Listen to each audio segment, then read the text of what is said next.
Alright everybody, PAZRT Colonel back here to show you my main compartment in this, I think it's 2600 cubic inch bug out bag that I have, the Camelbak BFM. As you can see, I still haven't even moved my stuff. I just stopped the old video and started this one. I did, while I was away, unzip the rest of the main compartment because unzipping it one hand and pushing the camera around is probably not only annoying to me, but to my viewers also. So here's my big empty pocket, and here's my main compartment, full of a bunch of odds and ends. Good things to have, bad things to have. I'm not going to unpack all my first aid kit here. There's two pouches inside that are fairly big mesh pouches, so you can see through them. I have things in here from electrical tape. As you can see, I have a roll of that because you never know what'll help. To medical tape, to cough drops of benzocaine, you can like numb the throat or this or that, to allergy pills and acetaminophen and ibuprofen, eyedropper mostly for bleach that I don't have right now in here, a bunch of band-aids, hydrocortisone cream, burn cream, baby wipes, a couple packs of baby wipes I have because you got to stay clean, and that's in my mind a pretty good way to do it. I lived quite a while in my life in the last few years washing on baby wipes, and there's no shame to that. I'd rather stay clean than be a dirty bastard by not using them. Anyway, I'm not going to inventory that. You get the gist of what's in there.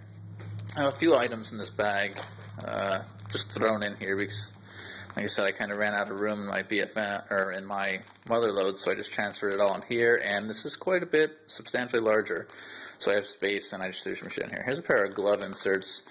Put in a Ziploc bag, keep them dry for if it gets chilly out. Also, here's a pair of leather work gloves, U.S. Army issue, good quality things. Handled a lot of razor wire and such with them, and no tears, no crap like that. Still in good solid condition. So I keep those with me. You never know when you need a good pair of gloves. Also, neck gaiter neck, multi-use head cover.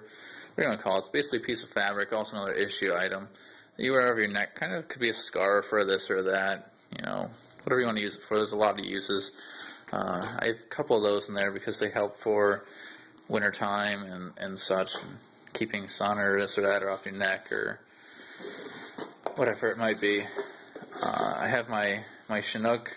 I guess that's how you say it, right? Same as the helicopter. Camp stove, lightly used and abused, as you can see. Here's the bottom. Needs to be scraped clean. Hopefully it can come clean. Comes with a cook stove, a bowl, and I guess I need to clean that. Didn't clean it from the other day. Comes with a bowl and a couple little areas to cook on, overheat, which fits nicely on top of the camp stove. Maybe I'll show you how it sits real fast. Really good little piece here. Only that it came right out. This is the BioLite camp stove. It's got folding legs underneath it, but right now I'm not going to show you. This is the thermo electric conversion nonsense. It's basically a giant fan that turns heat into energy. It's pretty awesome. Anyway, if you have your that's disgusting. I really need to wash that. Anyway, if you have your stove on here, it's got a couple beveled edges. I guess that's the right word. So it'll sit on top of the flame and still allow circulation of air.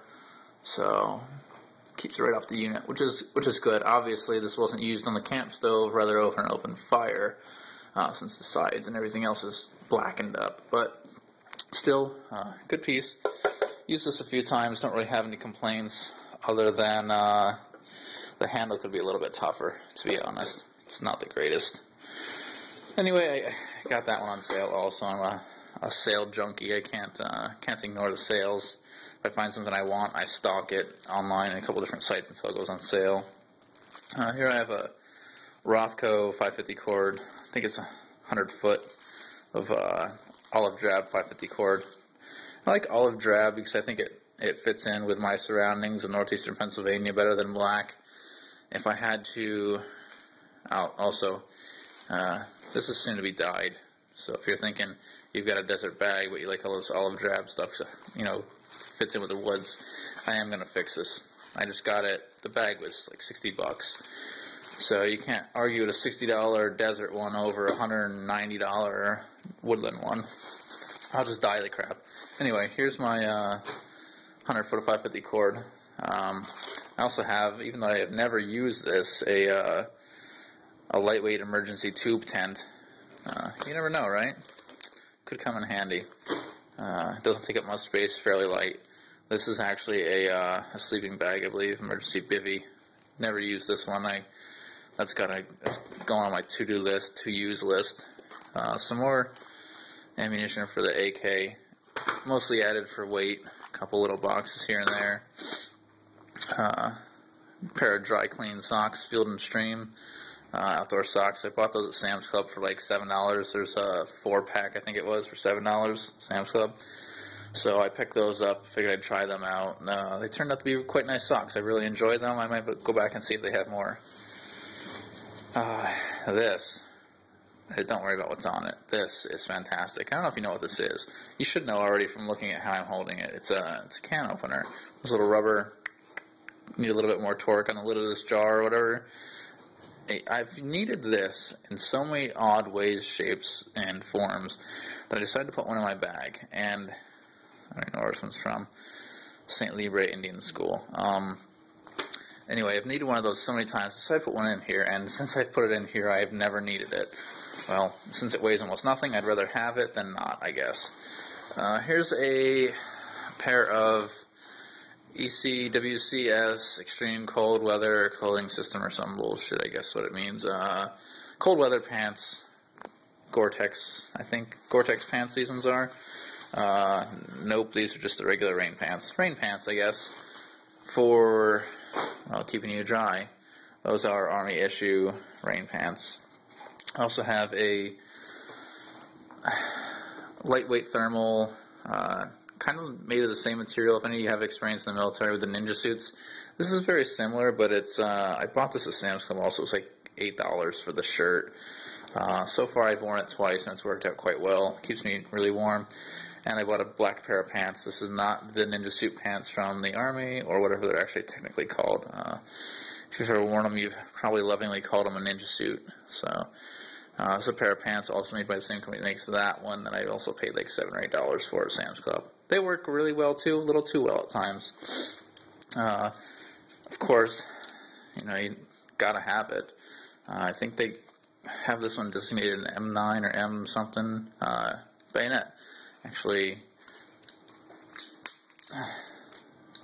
made by Lank, right? I believe it's, yeah, M9 Lank bayonet. Usually sits on top of my AR in the safe. Every now and then when I want to go out and take either of them, it comes off. Either goes in my bag or somewhere else or off the rifle. Mounts flawlessly. Little to no rattle. Just a nice piece to have, just in case. I've used it to saw things and pry things and cut wire and do some other stuff with it already. And it's still sharp, still holding up, and in good condition. Also, I have a pair of BDUs here, or I guess whatever the British call their dress uniforms, and they feel a little wet. Maybe my Camelbak was leaking. They feel damp. So I'll maybe just hang over the back of the chair here. Anyway, they're British multicam. I ordered them off eBay. I bid on them, and I got the pants and the jacket for like, I think $14 or some shit like that. So, don't overlook what you can get. I don't know how well these blend in with my surroundings, but as you can see, they still haven't had everything taken off of them. I'm probably going to take those out one day and probably hang them off a tree somewhere so I know where they're at and walk back a ways and see how well they blend in with the surroundings and stuff. Anyway, this is the main compartment here. There's a couple tie-down straps. I suppose if you want to put a tarp or something laid down flat to maximize your space, you could probably fold it up and strap it down with these straps and have it take up a little bit less room, or I guess really whatever else you want to do with that. But it's got a lot of space here. It's a Camelbak, obviously, so it's got